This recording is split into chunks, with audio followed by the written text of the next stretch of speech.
Hello दोस्तों, मैं त्रिकाल मंजरी का दूसरा भाग लेकर आया हूं, जो अंतिम भाग है।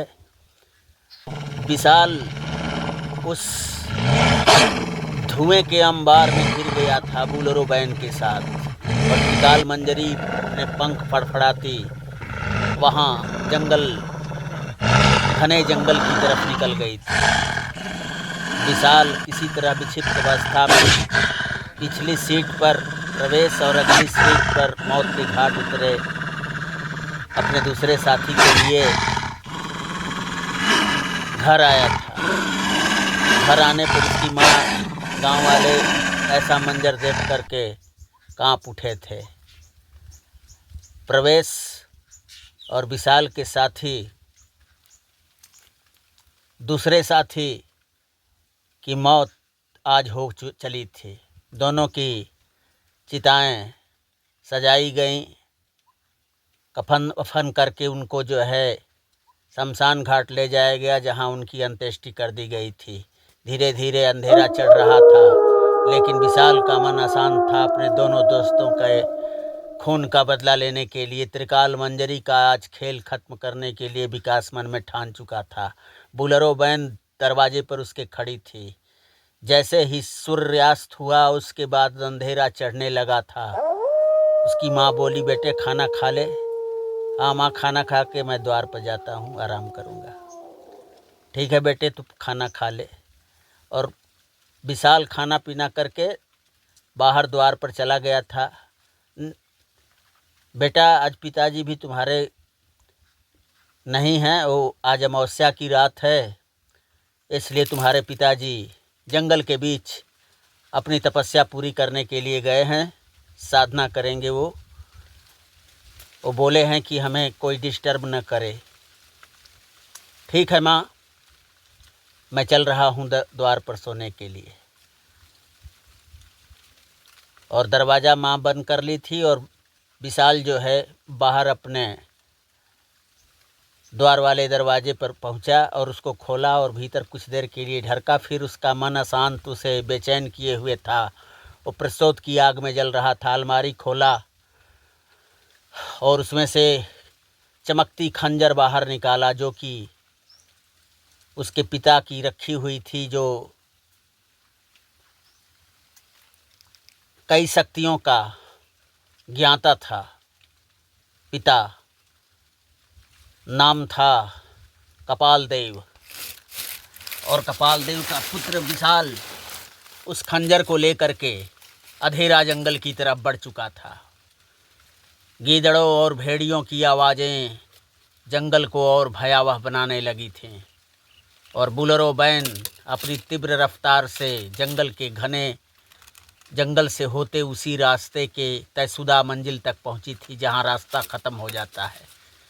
फिर वही रोशनी, उसी में नहाई हुई त्रिकाल मंजरी को उसने देखा,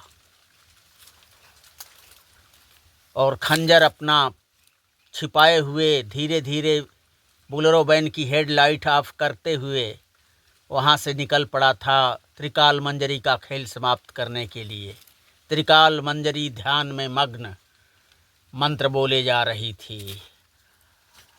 आ तू दीदार कर, मेरे हुस्न का दीदार कर, आज चढ़ाऊंगी तुझे ए मेरे देवता, लहू का सिंगार कर। यही मंत्र वो बोलती जा रही थी बार बार, और उसके कंठ से निकलते सुने एकांत रात में वो भयावह मंत्र और भी डरावना बनते जा रहे थे। विशाल पेड़ों का सहारा लेते हुए छिपते छिपाते त्रिकाल मंजरी तक पहुंच चुका था।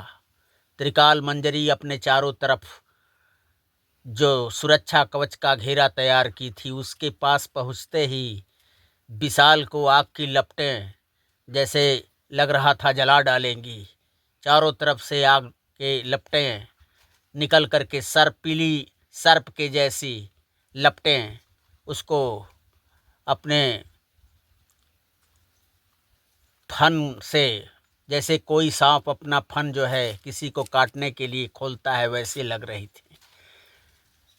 बहुत विभस्त सीन था। विशाल को देखते ही त्रिकाल मंजरी ललायित होती थी उसके साथ संबंध बनाने के लिए। त्रिकाल मंजरी बोली, घबरा नहीं विशाल, मैं जानती थी कि तू आएगा और आज तू आ ही गया है। आज तू है, मैं हूँ और यहाँ कोई नहीं जो हम लोगों के बीच कुछ होता हुआ देख सके। चल आजा, देख मेरा यौवन, संगमरमरी बदन मेरा हर लोगों को वासनामयी बना देता है। और तू मेरी वासना हवस को शांत कर। और एकाएक त्रिकाल मंजरी अपने वस्त्रों को एक एक करके खोलती जा रही थी और नग्न बदन, पूरे शरीर पर एक सूत वस्त्र भी नहीं रह गए थे त्रिकाल मंजरी के। और त्रिकाल मंजरी जो है उस रोशनी में नहाई, संगमरमरी बदन की कसीली गठीली जांघों को जो रात के ही अंधेरे में भी जलती ट्यूबलाइट की जैसी उसके बदन को दर्शा रही थी। विशाल के होठों से पानी आने लगा था। विशाल को बोली कि धीरे से मेरे पास आ जाओ विशाल। और विशाल जो है अंदर गया और विशाल के भी अपने सारे बदन से कपड़े उतार चुका था और दोनों एक दूसरे में लिपट कर उस जलती कई दियों के बीच, उस सुरक्षा कवच घेरे के बीच संभोग रत हो गए थे। जैसे लग रहा था कि कोई शैतान आत्मा हुंकार मार रही हो। ऐसी भयावह आवाजें वहां सुनाई दे रही थीं। चारों तरफ भेड़ियों और सियालों की भयावह आवाजें प्रकट होने लगी थीं। उधर विशाल का पिता कपाल देव अपने साधना में रत था। तभी उसके हमन कुंड से एक प्रज्वलित अग्नि विस्फोट की तरह उठी और चारों तरफ उस हमन कुंड की राख बिखर गई थी। अनिष्ट अनिष्ट, एक कम वक्त कहाँ से वहां पहुंच गया। मुझे जल्द चलना होगा, अन्यथा अनर्थ हो जाएगा।